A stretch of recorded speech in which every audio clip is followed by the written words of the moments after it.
அனைவருக்கும் கேட்குதா? அனைவருக்கும் வந்து பணிவான வணக்கம். இந்த நிகழ்ச்சியை நடத்த வேண்டும் என்கிற கனவு வந்து மாநில குழு உறுப்பினர் நாடு அவருடைய கனவு. சரின்னு சொன்ன ஒரே தவறுக்காக என்னை இங்கே பேச வைப்பது நான் உண்மையாக நான் ஒன்றும் இலக்கியவாதியோ அதான் கிடையாது. நம்ம வந்து ஒரு தொடர்ந்து இயங்கிக் கொண்டிருக்கக்கூடிய ஒரு ஒரு தோழன், ஒரு இளைய தோழன், ஒரு ஆர்வமிக்க வாசகன், ஒரு நுட்பமான ரசிகன் எடுத்துக்கலாம். அதுக்கு மேலே ஒன்றும் இல்லை. பட் இன்றைக்கு இந்த நிகழ்ச்சியை வங்கியரங்கத்தில் நாம் நடத்துவது என்பது அது உள்ளபடியே வங்கியரங்கத்துக்கு பெருமை நாங்கள் கருதுவோம். வங்கியரங்கத்துடைய தாமிய காசா கிளை இன்னைக்கு தீக்கத்தில் ஒரு கட்டுரை கலப்படம் எழுதியிருக்காரு. தமிழ்நாடு முற்போக்கு எழுத்தாளர் கலைஞர்கள் சங்கத்தினுடைய மாநில துணை பொதுச் செயலாளர் கலப்பரன், அவங்க இன்சூரன்ஸ் சங்கத்தோழர் தோழர். அவர் வந்து மலரில் இருந்து எழுந்த விருட்சம் எழுதுறார். அது ரொம்ப வித்தியாசமான ஒரு தலைப்பார். அதாவது ஒரு தொழிற்சங்கம் தான் இந்த இயக்கத்தை போட்டுச்சு, எழுத்தாளர் சங்கத்தை.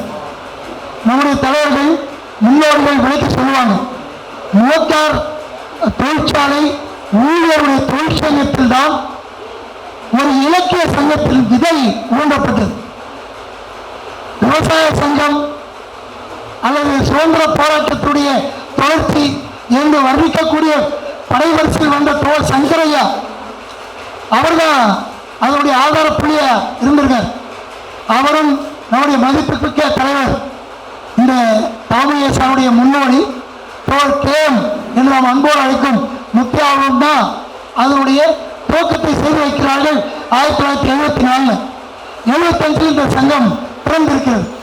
இதோட 50வது ஆண்டை நோக்கி, இந்த பொன்விழா ஆண்டு நிறைவை நோக்கி இன்றைக்கு துவக்க நிகழ்ச்சியை வங்கி அரங்கம் அதனுடைய ஒரு சிறிய பங்களிப்பை அதுவும் இதில் ஏற்றுக்கொண்டிருக்கிறது என்பது எங்களுக்கு பெருமையாக இருக்கிறது என்று நான் சுட்டிக்காட்டணும்னு நினைக்கிறேன். பண்பாட்டு தொடர் நடவடிக்கை என்று வரும்போது நம்ம சுதந்திர போராட்ட இயக்கத்தினுடைய தவிர்க்க முடியாத ஒரு பகுதியாக பண்பாட்டு இயக்கம் இயங்கியிருக்கிற வரலாறுகளை நீங்கள் பார்க்கலாம். அதற்கு இப்பாவை தான் நம்ம குறிப்பிட்டு சொல்வாங்க. அது மூக்காஷ் ஆண்டாக இருக்கலாம், வேறு பல முன்னோடிகளாக இருக்கலாம். இந்தியாவுடைய ஆகப்பெரும் கதை சொல்லிகள் சுதந்திர போராட்டத்தில் மனித குலத்தான சோசியலிச கனலை அவர்கள் நின்று இயங்குவார்கள். அந்த இலக்கிய பண்பாட்டோடையிலே அவர்கள் எழுதுகிறார்கள். மூக்காஷ் ஆனந்த் அவருடைய மிக முக்கியமான காரியமான திங்கட்கிழமை எழுதி முடிக்கிற போது இந்தியாவில் அதை புதுப்பிப்பதற்கு யாருமே தயாராக அவருடைய நண்பராக இருக்கிற லண்டன்ல சென்று ஆக்ஸ்போர்ட் அந்த பதிப்பத்தோடு பேசி அதுக்கு பிறகுதான் என்கிற நாவல் வெளிவருகிறது. இப்ப இந்த தேவை தொழிலாளியுடைய பற்றி பேசுகிறோம் என்கிற மிக முக்கியமான நாவல் மூக்காஷ் என்கிற அந்த இந்திய புரோகிரசிவ் இயக்கத்தினுடைய ஆரம்ப கட்டாக்கள் அதற்கு ஏகாதிபத்திய எதிர்ப்பு என்பதை மிகச்செவ்வளவாக புரிந்து கொண்டிருந்தார்கள். அந்த அடிப்படையில் தான் அவர் இலக்கியங்களிலிருந்து பேச துவங்கினார்கள்.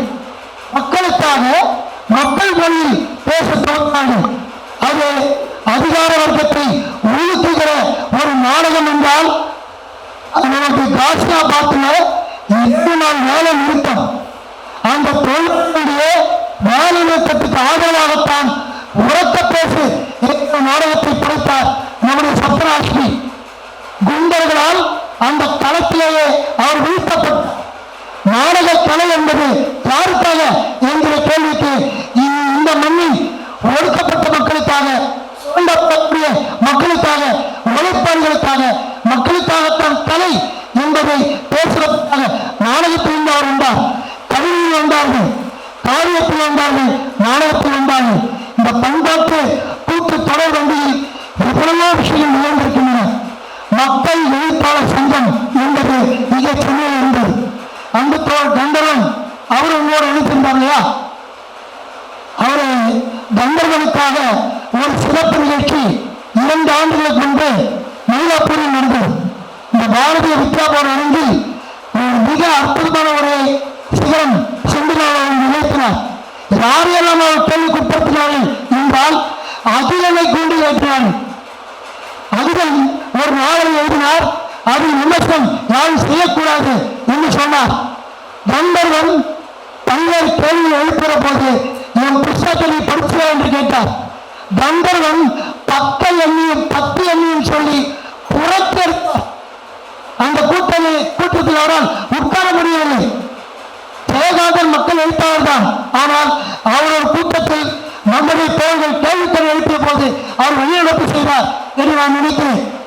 அதாவது அதிகாரப்படத்தை கேள்விக்குட்படுத்தக்கூடிய வேலையை பண்பாட்டு களத்திலும் செய்துதான் நம்முடைய இலக்கிய அமைப்பு. அதாவது ஜெரமி கோபின் என்கிற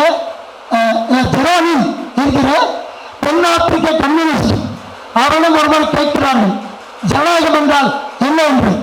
ஜனநாயகம் என்றால் என்ன என்றால் அவன் சொன்னான், டெமோக்ரஸி இஸ் ஆஸ்கிங் இதை பவர்ல இருக்கிறது.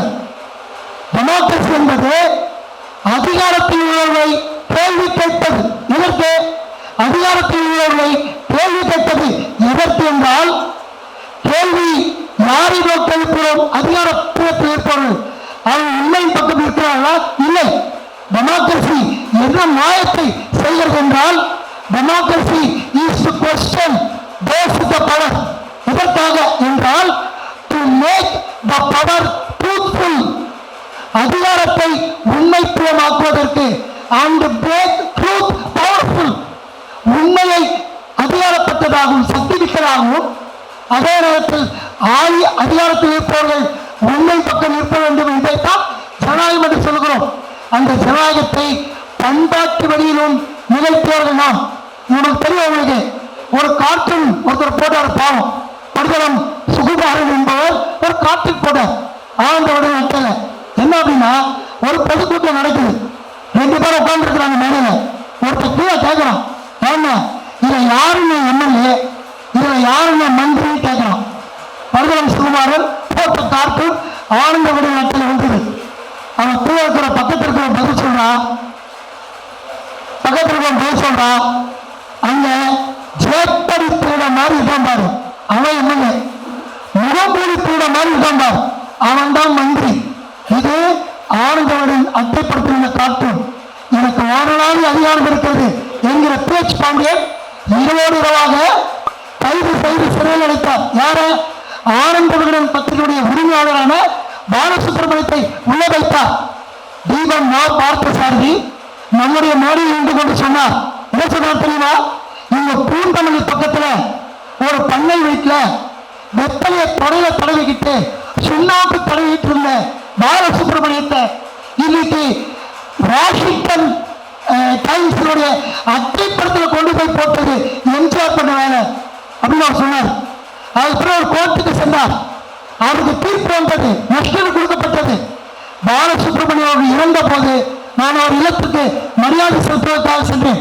அதற்கு இன்னொரு காரணமும் உண்டு. என்ன என்றால், அப்போது வழங்கப்பட்ட காசோலையை பாலசுப்ரமணியன் பணமாக்கிக் கொள்ளவில்லை.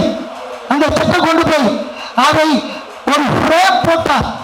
ஆட்சியாளர்கள் தாங்கள் செய்த தவறுக்கு நீதிமன்றத்தால் தண்டிக்கப்பட்டு மண்டியிட்டதின் சாட்சியமாக தன்னுடைய சுவரிலே வைத்திருந்தார் பாலசுப்ரமணியன். அதை பார்க்க வேண்டும் என்பதற்காகவும் நான் ஒரு இல்லத்துக்கு சென்றேன். ஆனால் அந்த சமயத்தில் குரல் கொடுத்தது யார் என்றால், நாம் குரல் கொடுத்தோம். திரைத்துறை தணிக்கை மசோதா என்று ஒன்று கொண்டு வந்தார் எம்ஜிஆர். நம்முடைய தோழர்கள் ராணிமகளால் நிகழ்ச்சி நடத்தினோம் என்பதற்கு நினைவு. இந்த பின்துறையில ஒரு பெரிய கேமராவை போட்டு அதை ஒரு ஆக்டோபஸ் பற்றிக் கொண்டிருப்பதை போல ஒரு ஓவியத்தை நம்முடைய தோழர் அறிந்து வைத்திருந்தார்கள். திரை இயக்குனர், ஒளிப்பதிவாளர் பாலு மகேந்திரா பேச ஆரம்பித்தார். நம்முடைய மேடையில் யார் என்றால், திரைத்துறையின் மிக முக்கியமான நட்சத்திரங்கள், படைப்பாளிகள், கலைஞர்கள் நம்முடைய மேடையில் இருப்பார்கள். நம்மோடு இருப்பதை ஒரு கௌரவமாக அவர்கள் கருதுவதற்கான இடத்தை காங்கிரஸா படைத்திருக்கிறோம். அதுதான் பண்பாட்டு கூட்டி தொடர் வண்டி. பாலு மகேந்திரா சொன்னார், அந்த படம் என்னை சித்திரவதை செய்து கொண்டிருக்கிறது. நான் உட்கார்ந்த நேரத்தில் இருந்து தவித்துக் கொண்டிருக்கிறேன்.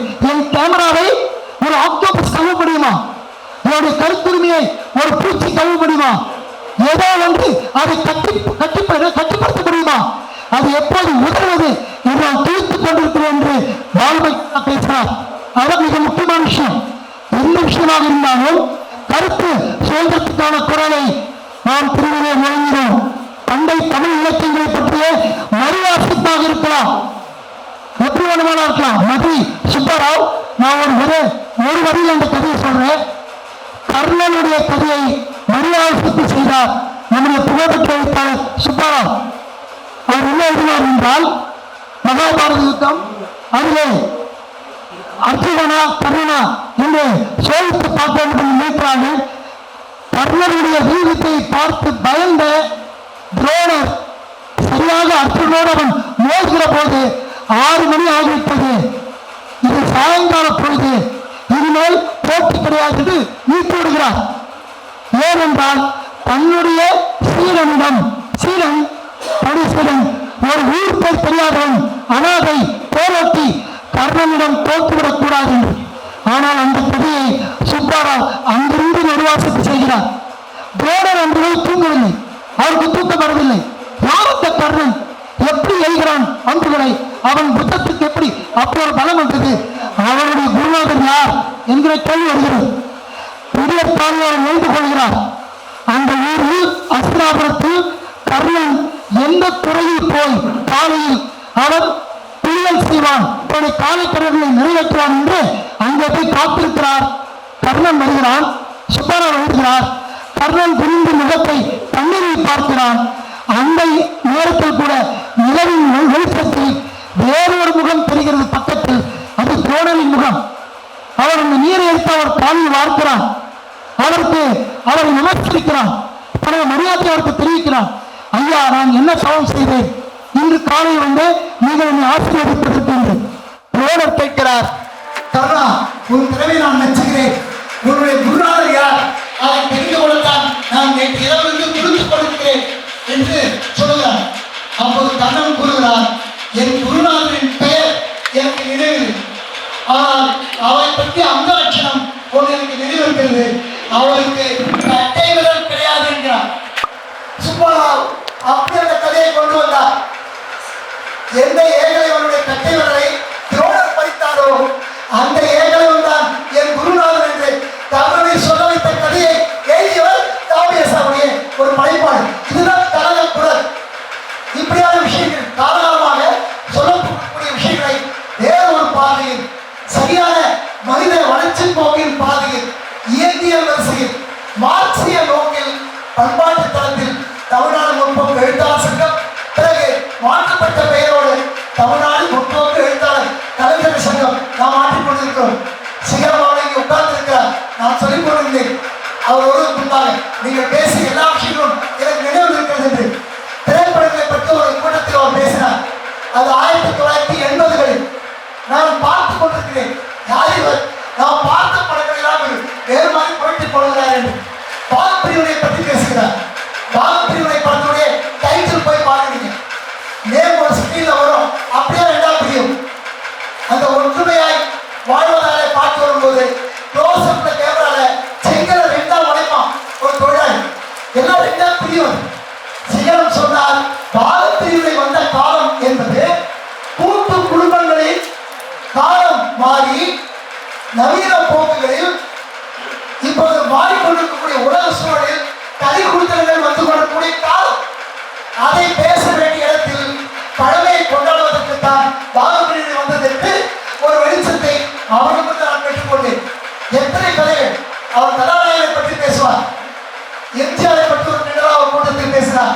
யார் கதாநாயகன், யார் கதாநாயகன் என்றால் யார் கதாநாயகியை ஒரு வில்லன் வந்து பிடித்து வம்பு செய்து கொண்டிருக்கிறானோ, சில்மிஷம் செய்து கொண்டிருக்கிறானோ, அவனை துரத்துகிறானோ, அவனை அழித்து விரட்டி விட்டு அதே வேலையை அவன் செய்கிறானோ அவன் தான் கதாநாயகன் என்று சொன்னார். அதுக்கு பிறகுதான் எம்ஜிஆரை கூர்ந்து பார்த்தேன். படமோட்டில் எம்ஜிஆர் எப்படி சரோஜனை பார்த்து விசில் அடிக்கிறாரு, சீட்டிக்க போறாரு, இப்போ தான் யூபிசி தான் புக் பண்ணணும் எம்ஜிஆர். அது கொண்டாரு.